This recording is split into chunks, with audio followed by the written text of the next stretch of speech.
Welcome back to Whence, a Masonic podcast featuring research papers and discussions related to Freemasonry.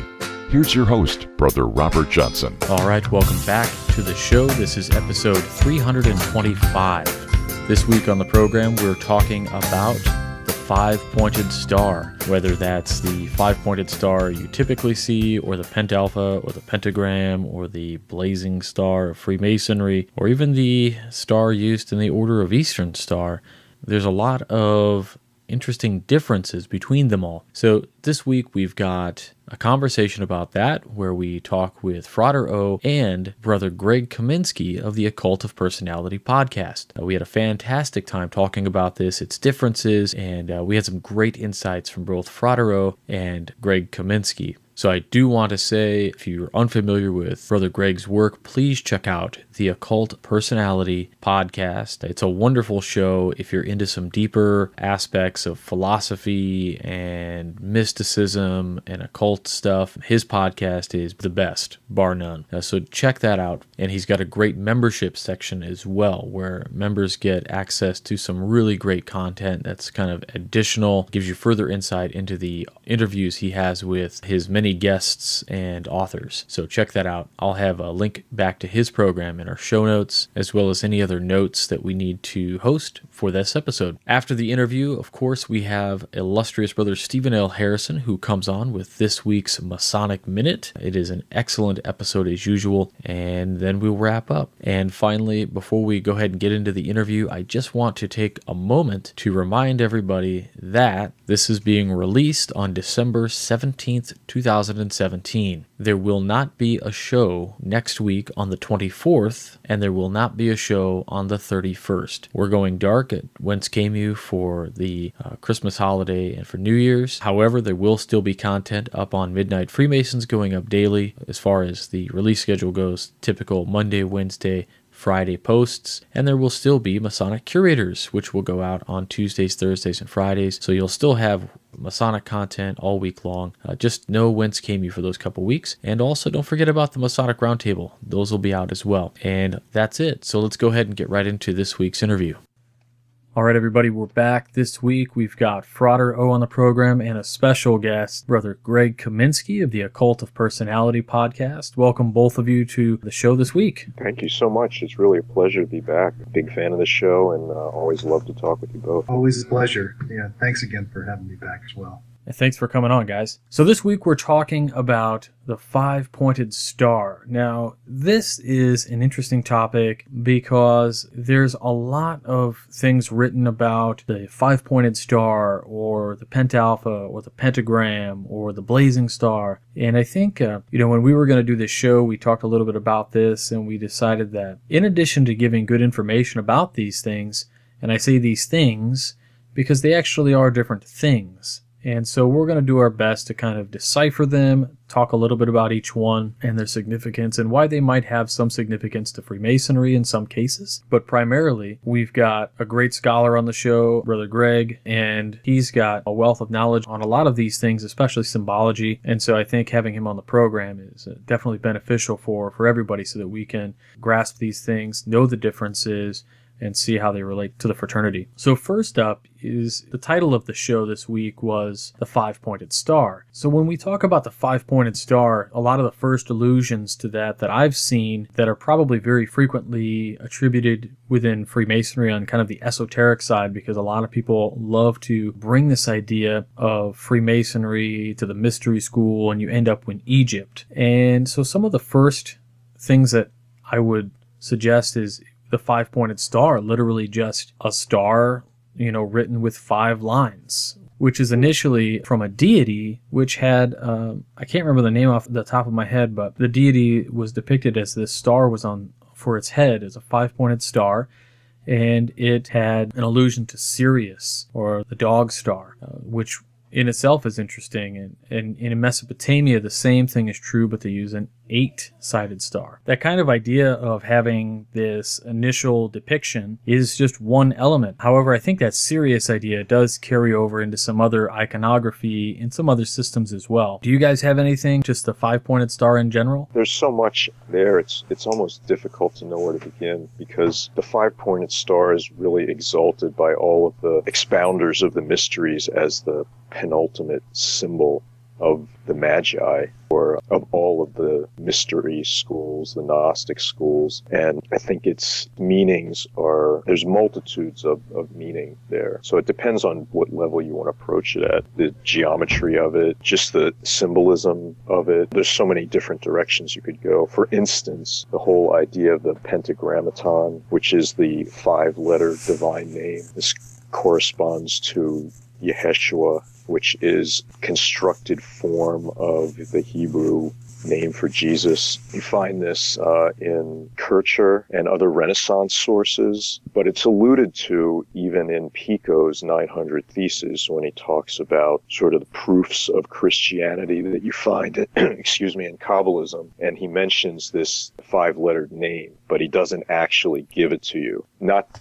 to know, he may have been planning to mention it during his actual disputation of these theses, but that never happened. So this seems to be a long tradition just in sort of esoteric Christianity, where you have this construction of a divine name modified from Yod He Vav He from the Hebrew. So adding the letter Shin for the Holy Spirit in the middle, and basically that corresponds also with the pentagram, because you can set those Hebrew letters up around the different points and use it in various ways. So that's just one small slice of it, but there's many different ways you can go at it.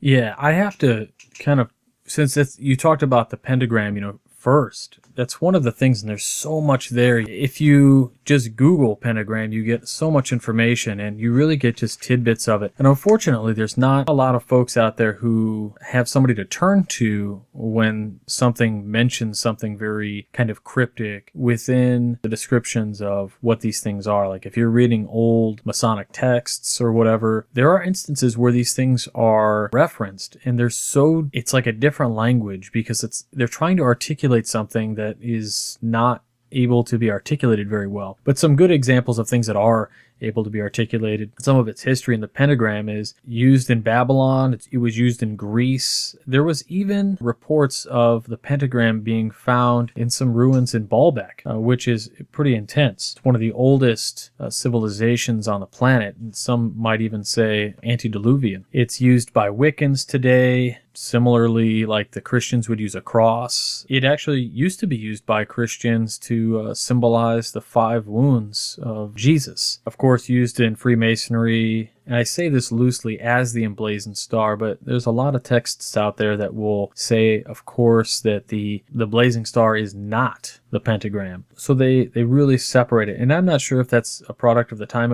in which it was written, but the emblazoned star does have that key difference of it's a pentagram, but it's flaming, right? So there's some symbology there. To piggyback off of what the two of you mentioned, in ancient masonry, if you look at some of the old jewels you can find on eBay, from the early 1900s or even the 1800s, you'll have the square and the compasses with the 5-pointed star or pentagram directly in the middle instead of the letter G, which is really fascinating.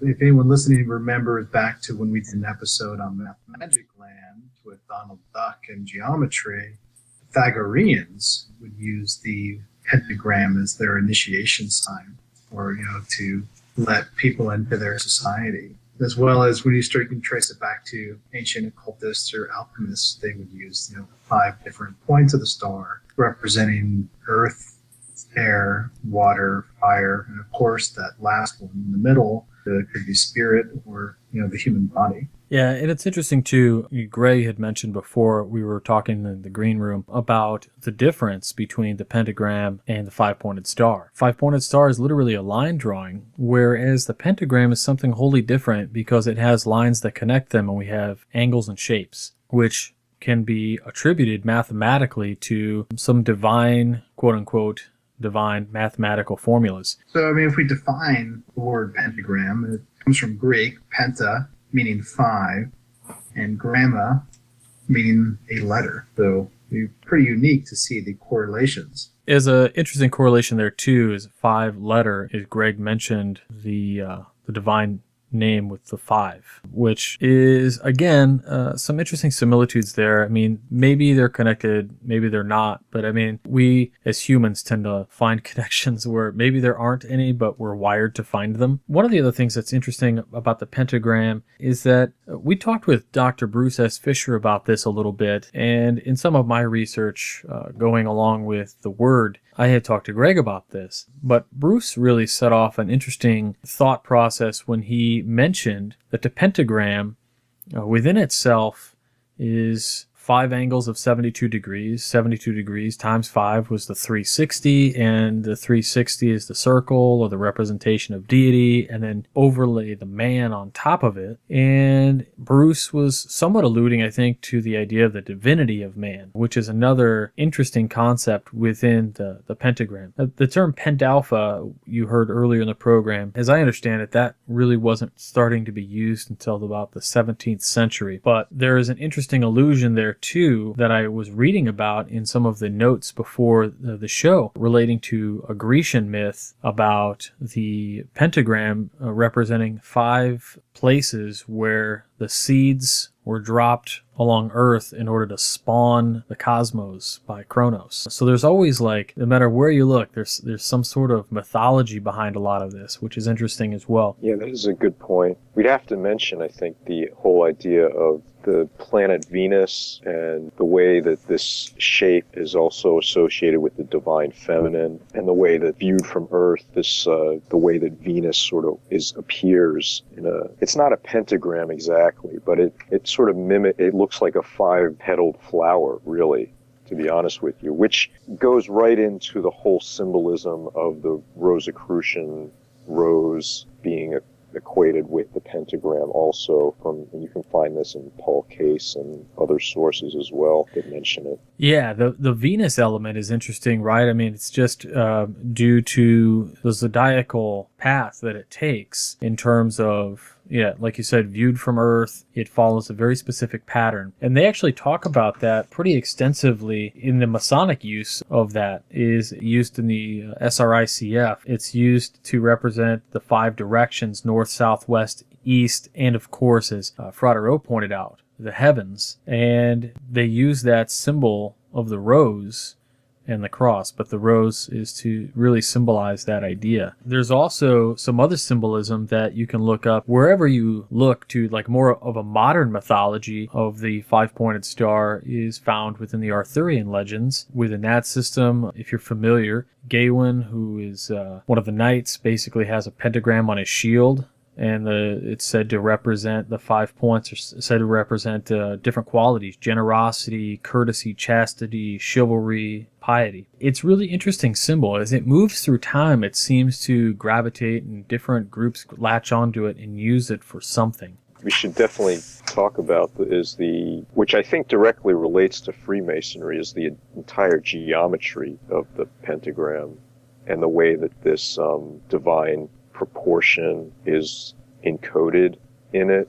So if you think of a pentagram, the short version in comparison with the 2 other subsections of the same line that are bisected there produce that divine proportion. The golden section. Yeah, the golden ratio, that's sacred geometry. That's one of the basis for it. So it's encoded in the pentagram. And I think there's a lot of other esoteric things encoded in it. Well, speaking of the geometry of it, there's an interesting sort of shape that takes form, the lute of Pythagoras, which is another one of the kind of sacred geometry pieces. It's interesting the way it's set up. It's one of these kind of micro to macro type designs where you guys listening to the show, the best thing I can describe it is almost like stars stacked on top of each other, but you'd have to look it up to really kind of visualize it, I think. Based on golden triangle, I'll just read this straight from Wikipedia. It's pretty cut and dry. It says the lute may be drawn from a sequence of pentagrams. The center of the pentagraphs lie on a line, and except for the first and largest of them, each shares 2 vertices with the next larger one in the sequence. So if you can imagine that, it just keeps forming like pentagrams, essentially, over and over and over again. Well, just to go off of the number 5, if you don't mind me mentioning off of the science or the mathematics behind it, there's 5 steps in a certain degree. There's 5 human senses we talked about.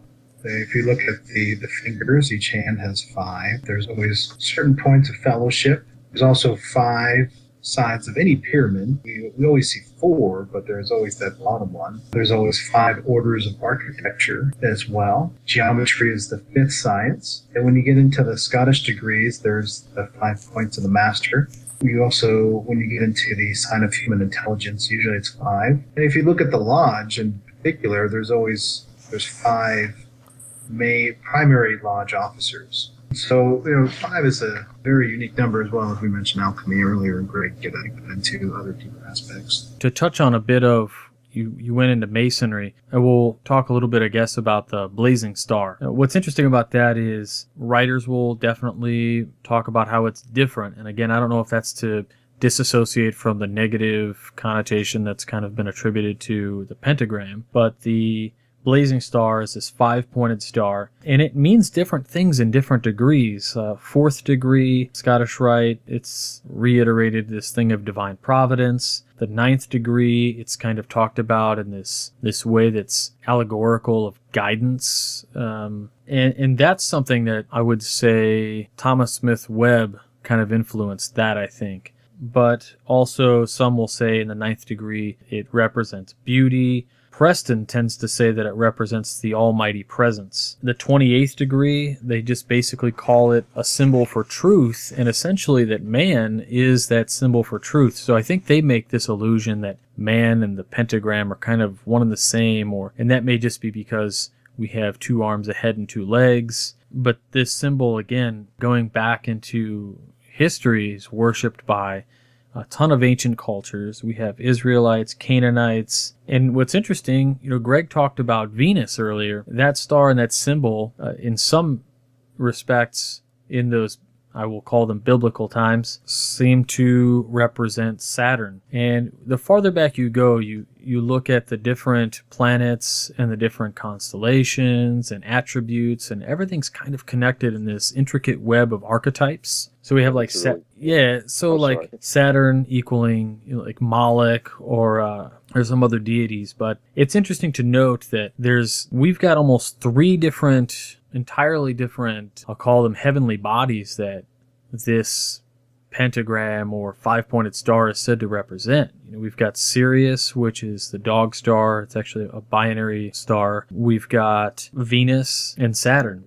I think you bring up a really good point, and I'm going to make an assertion here, which I think is a natural follow-on from what you said, which is the pentagram by its very nature, because it's essentially you have a triangle and a square, which are shapes, but the pentagram is sort of like a unique shape that comes after them with more angles, and it's different in many respects. And, we mentioned the geometry and all of the symbolism that gets projected onto it. For instance, the Kabbalists had this idea that it represented the microprosopis, or the smaller man. And this is where you get the esoteric Christians get the idea of Jesus being represented by the 5-pointed star, the pentagram. And then you have Edward Waite, and I'll just read a brief section of his book on the mysteries of magic where he's talking about the pentagram. And just in this one section, listen to what he says. The G, which the Freemasons place in the center of the burning star, signifies gnosis and generation, the 2 sacred words of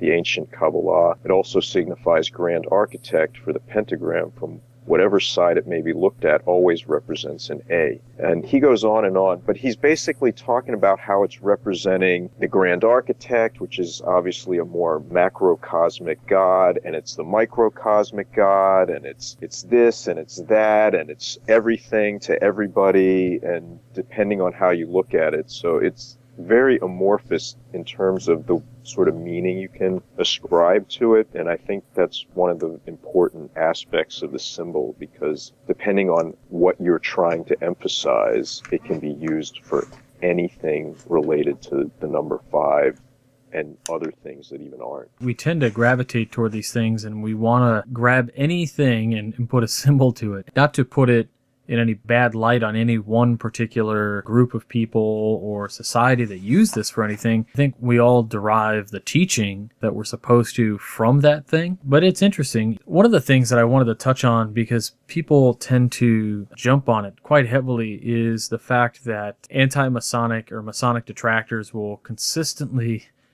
post about the Order of the Eastern Star and its use of the pentagram. And they go after it in terms of its orientation. That's something we didn't touch on really, which was there is this idea that the pentagram with the point up is the spiritual over the spirit's victory over matter. And when it's the other way, it's matter's victory over the spirit, or the symbol for Rex Mundi. Yeah, where you see, by placing it in, and Waite even says that right after the sentence that I had read. He said, by placing it in such a manner that 2 of its points are above and only 1 below, we may see the horns, ears, and beard of the hieratic goat of Mendes when it becomes the sign of infernal evocations. Yeah, I mean, it's crazy. I think Agrippa says something to the fact that he calls them horns as well. And he talks about the horns stabbing the heavens, in this kind of context where... Yeah, I mean, this is like the earthiness of earthiness. Where living being is embodied in forms that are anything but, heavenly. So I should correct myself. It wasn't Agrippa. I think it's Eliphas Levi, who's the guy who basically talked about that. So that's a legitimate interpretation of the symbol, obviously, right? The fact that the Eastern Star has that as its symbol, which I don't think they have the same intention behind it. Nonetheless, if a symbol means something, I mean, it either means something or it doesn't. And I know it doesn't mean it to the Eastern Star or to Freemasonry in that way, but common usage throughout history, at least in esoteric spheres, it signifies that. And depending on who you talk to, it might be negative or not. Right. And it's all open to interpretation as well. So, and that's not to say that there's no absolute truth. It's just that, symbols are, as I said before, depending on the way you ascribe meaning to them, they can mean different things. Sometimes the same symbol can mean different things. So in the Eastern Star, they talk a little bit about, I think it's Rob Morris who's really behind most of that ritual. And they look at the star not as a thing that's upright and up down. It's this thing that's like laying flat. And they say that they talk about the angle of the 2 points encompassing the east, which is an interesting. I don't know much about it. It's I'm not a member, obviously. It's almost like the idea of like a mandala, but it's just unfortunate that when it's represented like as a symbol displayed to like on the wall or to the public, it's just oriented that way.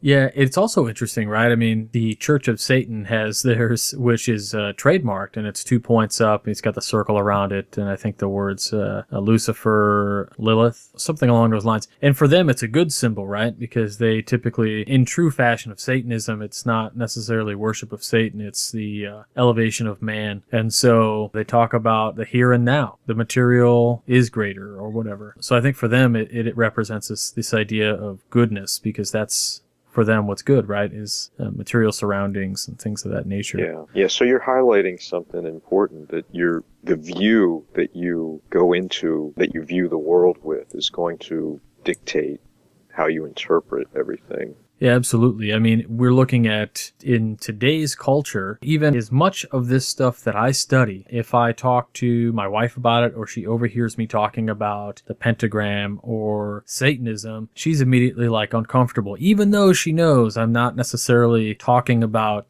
Satan worship.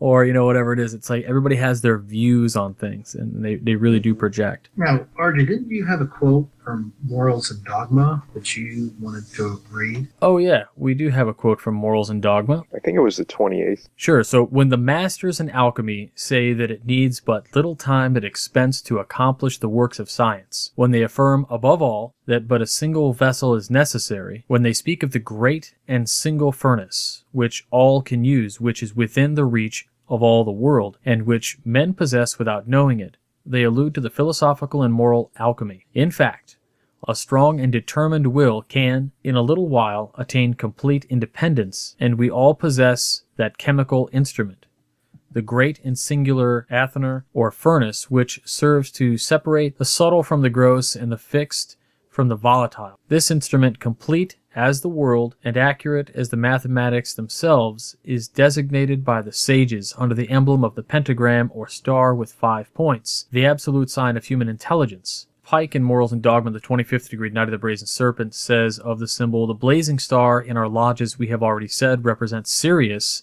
Anubis or Mercury, guardian and guide of the souls. Our ancient English brethren also considered it an emblem of the sun. In the old lectures they said, quote, the blazing star or glory in the center refers us to that grand luminary, the sun, which enlightens the earth and by its genial influence dispenses blessings to mankind. Well, I mean, you touched on a point there on Sirius we haven't really delved into just yet, which is referred to many times as the dog star. It actually has 2 stars. For those that aren't familiar with it, it has Sirius A and Sirius B. That dog star is 8.6 light years away. It's pretty amazing. Throughout the eons, you can always find these 7 stars in particular that refer back to the Pleiades or Subaru.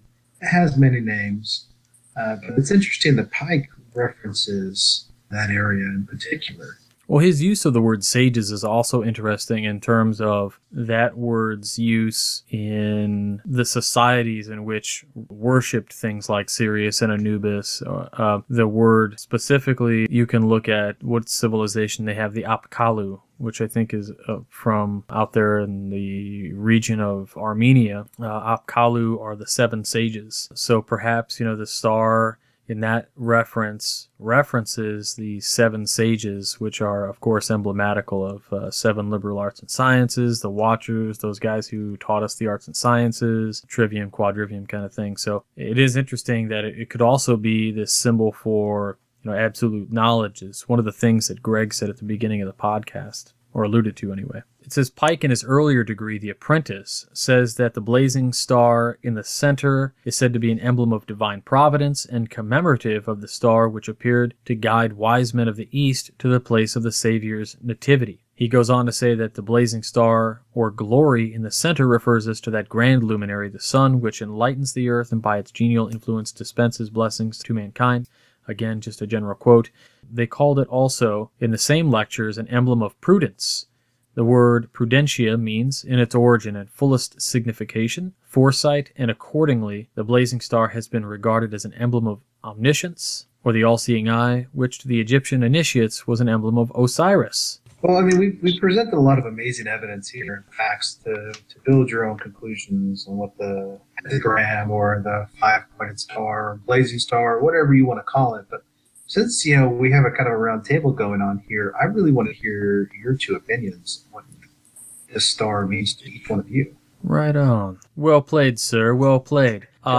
Before I give my answer, because mine might be like painfully simple compared to you and Greg, so I'm going to throw it over to Greg first. Well, what I think is that we get a lot of symbols ascribed, like symbolism ascribed to this one thing. So to me, that's indicative of the fact that its meaning is very multi-layered. And my belief is, and I haven't really done this myself to try to prove it out because I think it would involve significant attention that I just haven't prioritized it that way. But I think if you really analyze it from a geometric perspective, where you really start taking it apart, the angles, the way they add up, the way that the lines and the segments of those lines work in the proportion proportions that you find. I think the secrets hidden in the shape itself are probably the true, or like the doorway to the real secrets of the pentagram. That would be my opinion about it, because these references that we're all like reading about it are all very grandiose, but they're all kind of superficial, but they're all pointing to like a similar idea, that it's like this idea of, it involves the human perception of reality, basically. You know, the five senses, the way that the number 5 relates to humanity, and the way that this symbol has been ascribed to this idea of the micro-prosopis, the lesser god, or the smaller man, or Yeshua. And I think it really goes towards that idea of a greater and greater fragmentation of sense perception and knowledge in order to better understand things at a more granular level in a successive or progressive fashion, which is important on a certain level. But then it's got to be balanced out by its opposite, represented by the hexagram, which would be bringing into balance and uniting this desire to know with that which can't be known. So the pentagram is an important symbol, but it has to be seen like with its counterpart as well, I think, in order to properly understand it. That would be my opinion. Fascinating. Well, there's no right or wrong. Nope. Thank you for sharing, Greg. RJ, would you like me to go, or would you like to go? I mean, I've already kind of talked about, I think I touched on a little bit of what I believe it to be, and I'll just say that I'm a firm believer in what I would call original intent is very heavy in my opinion.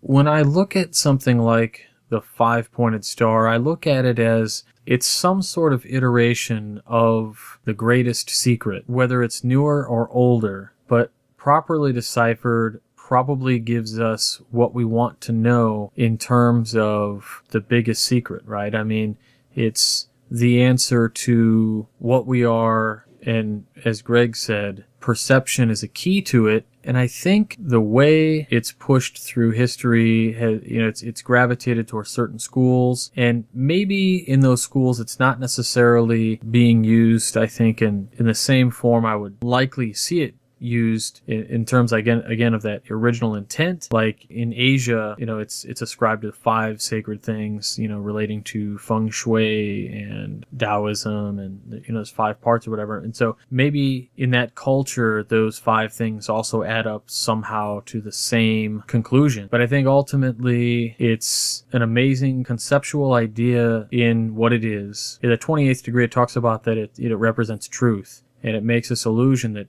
truth lies within man. And so when we study those kind of texts, along with some of the parallel reading you can do with real scriptural texts, things like the Pentateuch, when we read the stories and you read the contextual use of certain words and what they mean, and how we use them today is not necessarily at all what they meant.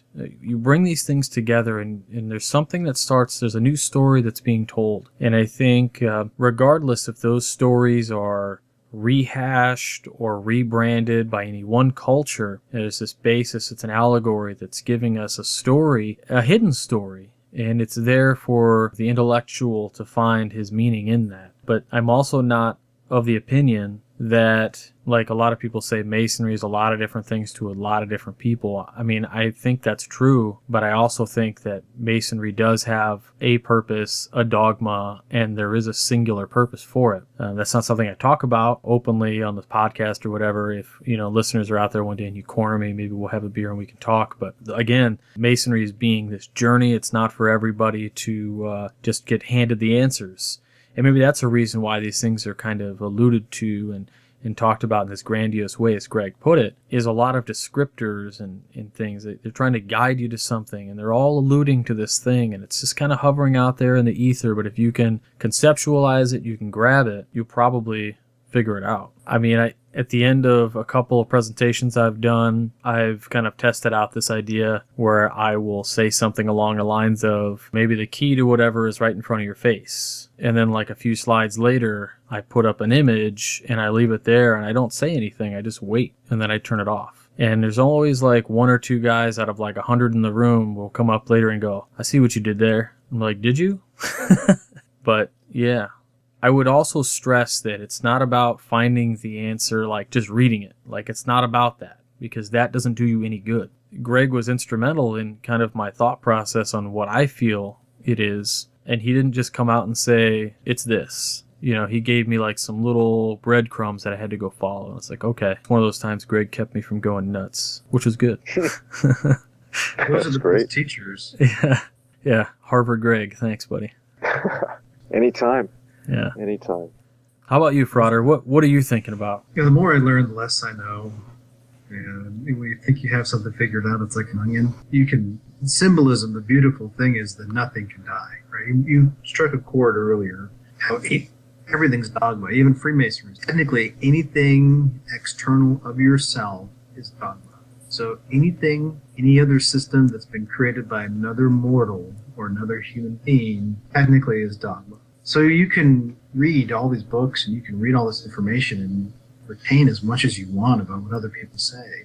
But there's a really good quote from The Matrix where Morpheus says to Neo, there's a difference between knowing the path and walking the path. The beautiful thing about symbolism is you can understand or grasp whatever is presented in that symbol. And for thousands of years on this planet, regardless of any continent, regardless if it's Egyptian, or if it's Inca, or Mayan, or ancient Hindu, or Sumerian, or Greek, you can find the same allegory or same correlations over and over and over if you look for it. For me, when I think about the store, I think about this like ancient term of lux, finesse, nos, and jit, which the translation is the inner light leads us on.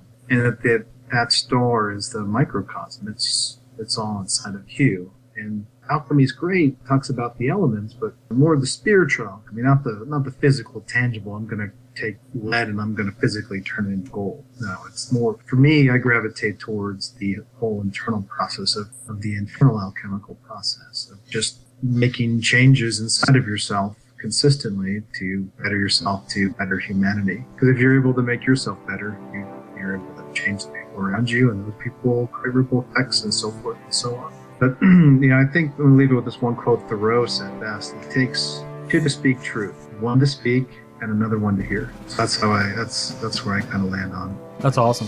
Good Cool. stuff.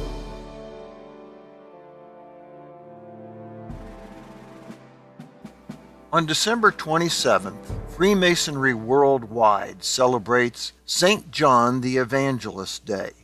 On that day in 1811, a Friday, our brothers at St. Louis Lodge 111 gathered for a feast, and as part of the proceedings, sang a tribute to celebrate the life of St. John. Especially for that occasion, Lieutenant Joseph Cross of the U.S. Artillery wrote the lyrics to the tune of Lochaber No More, a folk tune claimed by both Scotland and Ireland. Frederick L. Billen, a former Grand Secretary of the Grand Lodge of Missouri, recorded the words of the song in his extensive Masonic journal, even though the event took place when he was only 10 years old. Brother Billen's dedication to history allows us the opportunity to celebrate this year's St. John's Day across time, spoken perhaps for the first time since that celebration long ago, with our brothers from 1811. You will pardon me for not singing, as the tune plays in the background. It was simply titled, A Masonic Song. Oh, look at creation with a mason's bright eye, the grand architect's temple resplendent in light. Its wisdom, its strength, and its beauty outvie the conception of mortals or powers their sight. the circle whose radiance all space cannot bind, for its center is love, almighty in mind. Our vision is darkened, then bend low the knee, and in faith, hope, and charity ever agree. Let the cadence of joy steal soft in the ear, while mystical love rises warm in each heart. The bright jewels of virtue we'll ever revere, and 9 times united enshrine our grand art.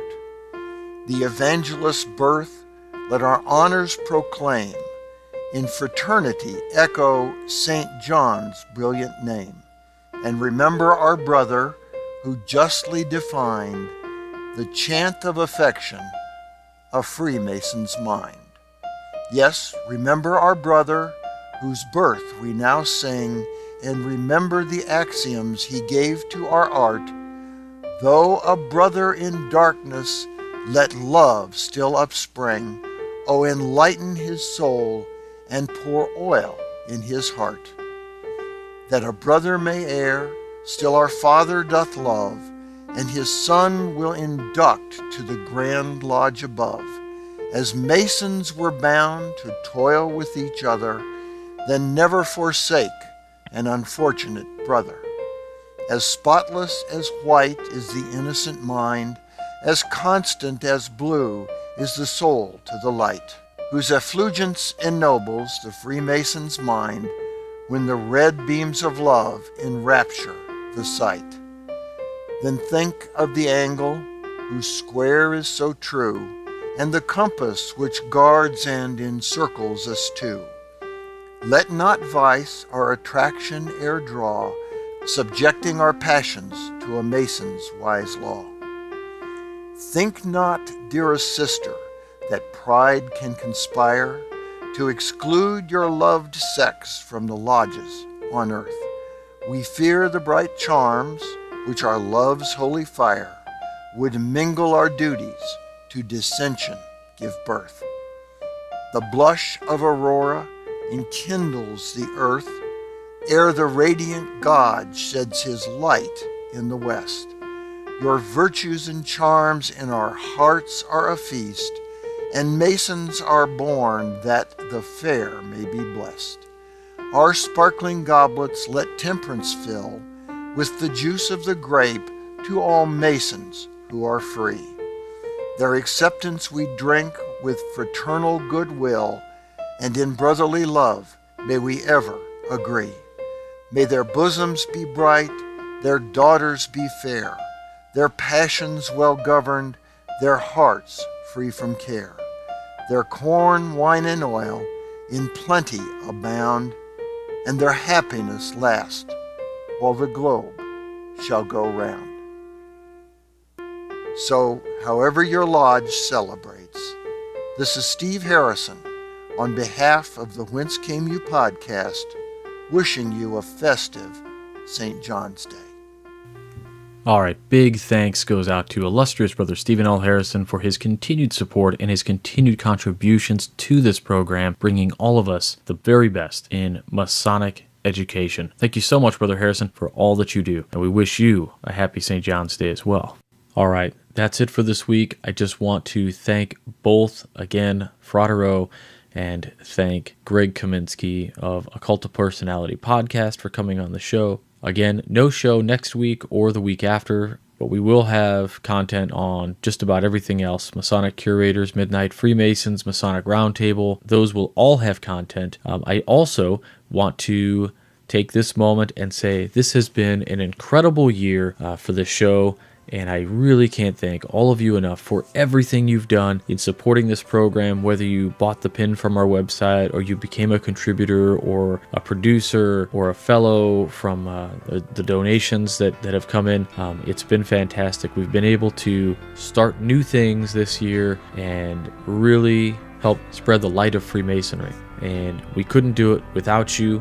And it's just been fantastic. So I just want to take a moment here and sincerely, I know I thank you guys all the time, but really, I can't thank all of you enough times to convey how appreciative I am for everything. The listeners, the supporters, you guys are amazing. So with that, I hope you all have a wonderful holiday, have a Merry Christmas, a Happy New Year, celebrate the Yule time, and I'll talk to you all next year, if you can believe that. So, until then, stay on the level. For Whence Came You, I'm Robert Johnson.